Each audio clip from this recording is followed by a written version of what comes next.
আসসালামু আলাইকুম ভিউয়ার্স, আপু ভাইয়ারা, আঙ্কেল আন্টিরা যে যেখানে বসে আমার ভিডিওটি দেখছেন, সবাই আল্লাহর রহমতে ভালোই আছেন।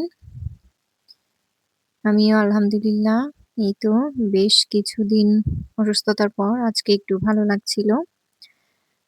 তো ভাবলাম এক কাস্টমার আপুর কাপড় আছে ওইটা একটু কেটে ফেলি। সব কাজ একটু, একটু করে গুছিয়ে করলে ধাপে, ধাপে আলহামদুলিল্লাহ কাজগুলো কিন্তু ঠিকই হয়ে যায়।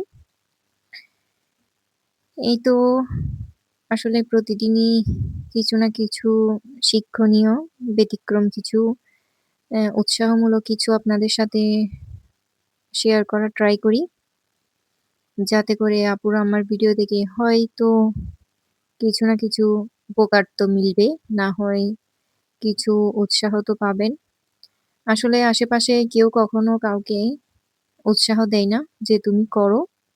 বলবে, "ওইটা খুব কঠিন ওই রাস্তাটা। তুমি পারবে না। তোমার দ্বারা হবে না।" তো যাতে করে আপনার যে ইচ্ছাটা আছে ওইটাও যাতে তারা এক প্রকার কবর দিতে পারে।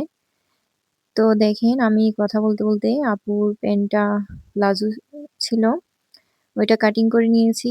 আসলে কাপড় কাটার জন্য বেস্ট হচ্ছে ফ্লোরে। কারণ কাপড় অনেক সময় কুঁচকে থাকে বা বেডে বা টেবিলে ওরকম কমফোর্ট জোন না। তো আমি ফ্লোরে বিছিয়ে কাপড়টা কামিজটাও কেটে নিচ্ছি, যাতে করে একটু, একটু করে সারাদিন আমি কাপড়টা সেলাই করে ফেলতে পারি।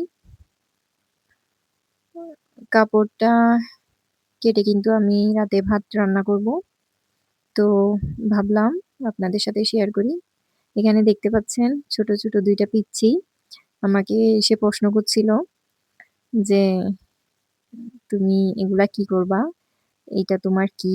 মোবাইলে কি করো? এ ভিডিও করে দিবা নাকি?"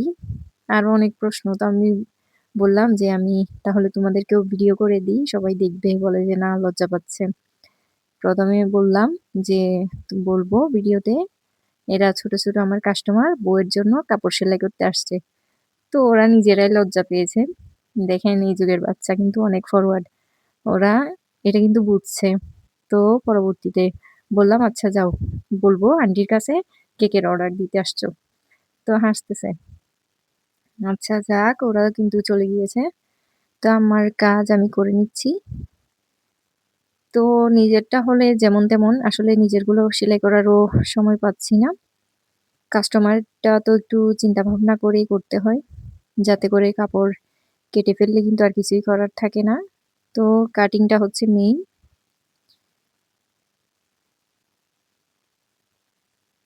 তো আমি একটু হাতার মহড়াটাও কেটে নিচ্ছি। সরি, হ্যাঁ, ড্রইং করে নিচ্ছি যাতে করে কাটতে ইজি হয়। আসলে যেহেতু সব দিকেই একটু, একটু করে আ টাস্ক দেওয়ার ট্রাই করি যেমন বেকিং এ, টেইলরিং এ। অনেকেই তো বলে আমাকে দুষ্টামি করে যে, "আপনি হচ্ছেন মাল্টিটাস্কার" যাতে করে কয়েকটা আসলে আইটেম করি। তো সবাই এটা বলে।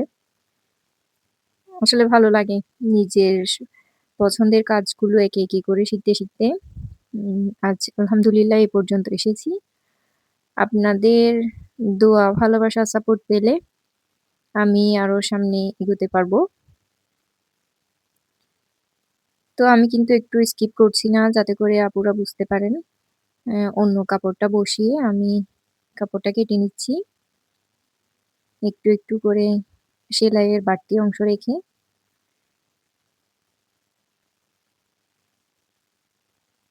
আমি কিন্তু জামার নিচে একটু করে সাইড থেকে কেটে নিবো যাতে করে জামার কোনা বের না হয়। আসলে প্রতিটা কাজ যদি আমরা আ টিপস অ্যান্ড ট্রিকস ফলো করি তাহলে প্রতিটা কাজই সহজ।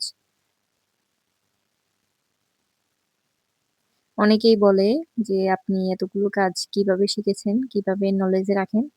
সবকিছু হচ্ছে চর্চা। আমি কোনো কাজ পেলে কোনো কাজকে অ্যা ডিনাই করি না। যেটাই আমার ভালো লাগে। মাথায় যেটাই আসে সেটাই করি। আর আমি সবসময় যুক্তিতে চিন্তা করি, এই কাজটা আমি কেন করব? এই কাজটা আমি কেন আমার ডেইলি লাইফ থেকে বাদ দিব? তাহলে যে উত্তরটা আসবে আমি সেটাই মেনে নিব। আমি হচ্ছে প্রফেশনাল ভাবেই কাটিংটা শিখেছিলাম। আ আমার দাদা ভাইয়া তো মারা গিয়েছেন। আল্লাহ উনাকে বেহেশত নসিব করুন। উনি বলতেন যে, "তোমাকে আমি সেলাই কাজ শিখাবো।" তো উনার কাছে বায়না ধরতাম। আব্বুকে তো ভয়ে বলতে পারতাম না। তো দাদাভাই দেখা যেত অনেক টেলরের দোকানে নিয়ে বলত, "আমার নাতনিকে একটু সেলাই কাজটা ভালোভাবে শিখিয়ে দিবা।" তো আমি তো দোকানে গিয়ে আর শিখা সম্ভব না। আর আমি চাইতাম যে বাজারে যে টেলররা সেলাই করে প্রফেশনাল ভাবে ওদের মতোই যেন কাটিংটা হয়, সেলাইটা হয়। অনেক সময় অনেকেই দেখা যায় কামিজ কাটিং করে একদম পাঞ্জাবির মতো সোজা। ওইটা আমার ভালো লাগতো না। কিন্তু প্রবলেমটা কোথায় সেটাও ধরতে পারতাম না। যেহেতু আমি কাজ জানতাম না। তো কোর্সের মাধ্যমে শিখি। আলহামদুলিল্লাহ নিজেরগুলো নিজেই সেলাই করি, ভালো লাগে। নিজেরগুলো নিজের মন মতো হয়। টেলার্সকে অনেক সময় দেখা যায় ৩ টা বললে ২ টা মনে রাখে, ১ টা উল্টাপাল্টা করে ফেলে। এটা আসলে উনাদের দোষ না, যেহেতু হাতের কাজ। এরকম ১৯-২০ হয়ে যায়। যদি নিজের কাজটা নিজের জানা থাকে, আমি অ্যাপ্রিশিয়েট করব সবাইকে। এট লিস্ট সবাই তো আর টাকা কামানোর জন্য করে না। কেউ তো নিজের শখ, স্বপ্ন পূরণের জন্যও করে। টেইলরিংটা যদি শেখা থাকে, জানা থাকে, তাহলে সাংসারিক অনেক কিছুতেই আপনি নতুনত্বের ছোঁয়া আনতে পারবেন। যা টেইলরকে বলে করানো সম্ভব না সবসময়। এই কিছুদিন যাবৎ আমার মেশিনটাও একটু ডিস্টার্ব করছে আসলে। তারপরেও আমি যেহেতু কাজ না করলে মেশিন তো আরো বেশি নষ্ট হবে, এটা স্বাভাবিক। তো একটু মেশিনটা ঠিক করার ট্রাই করব। যাতে তাড়াতাড়ি ঠিক করলে কাপড়গুলো আমি তাড়াতাড়ি সেলাই করতে পারবো। আর কাস্টমারকে দিয়ে ফেললে তো ওরা আমাকে আর বারবার অ্যা বলতে আসবে না, "তাড়াতাড়ি করেন, তাড়াতাড়ি করেন।" আজকে হলেও দিতে হবে, কালকে হলেও দিতে হবে।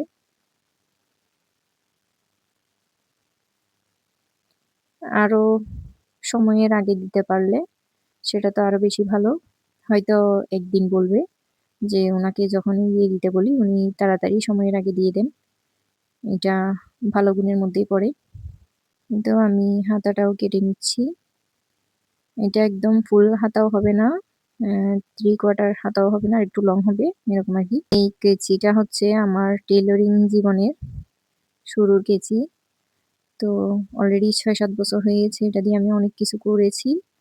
তো একদম উম কি বলবো, এটার ধারটা চলেই গিয়েছে। তারপরেও আপাতত আলহামদুলিল্লাহ চলছে। আমি মানুষকে যতটা না বন্ধু বানাই, মানুষ মানুষের থেকে কথা নিয়ে কথা কেনাবেচা করে। এর চেয়ে আমি বন্ধু বানাই আমার ব্যবহারিক জিনিসগুলোকে। আমার বন্ধু বলতে আছে আমার সাথে সারাদিনই আমার একটা বিটার মেশিন আর হচ্ছে সেলাই মেশিন। হয়তো শুনতে হাসি পেলেও এটাই বাস্তব। এরা আমাকে ছেড়েও যাবে না, এরা আমার সাথে অ্যা স্বার্থপরতাও করবে না। বরং এরা আমার বিপদের বন্ধু। আমার বিপদে, আমার ক্রাইসিস এ, আমার শখ পূরণে ওরাই আমাকে সাহায্য করবে। এই তো ১ম এ দেখেছেন সেলাইটা কিন্তু খারাপই পড়েছিল। নতুন ভিডিওতে নতুন কিছু শেয়ার করার। সে পর্যন্ত সবাই ভালো থাকবেন, সুস্থ থাকবেন। প্লিজ আমার চ্যানেলটা যারা নতুন দেখছেন অবশ্যই ফলো দিয়ে সাবস্ক্রাইব করে পাশে থাকবেন, লাইক দিয়ে। যারা অলরেডি এই কাজটা করে নিয়েছেন অসংখ্য ধন্যবাদ জানাই। এই তো মেশিনের সেলাইটা একটু ১ম অবস্থায় একটু খারাপই পড়ছিল। তো আমাকে খুব স্ট্রাগল করতে হচ্ছিল। তো ওইটা আর শেয়ার করলাম না আপনাদের সাথে। পরবর্তীতে মেশিনটা ঠিক করে এই তো প্যান্টটা 50% সেলাই করে নিয়েছি।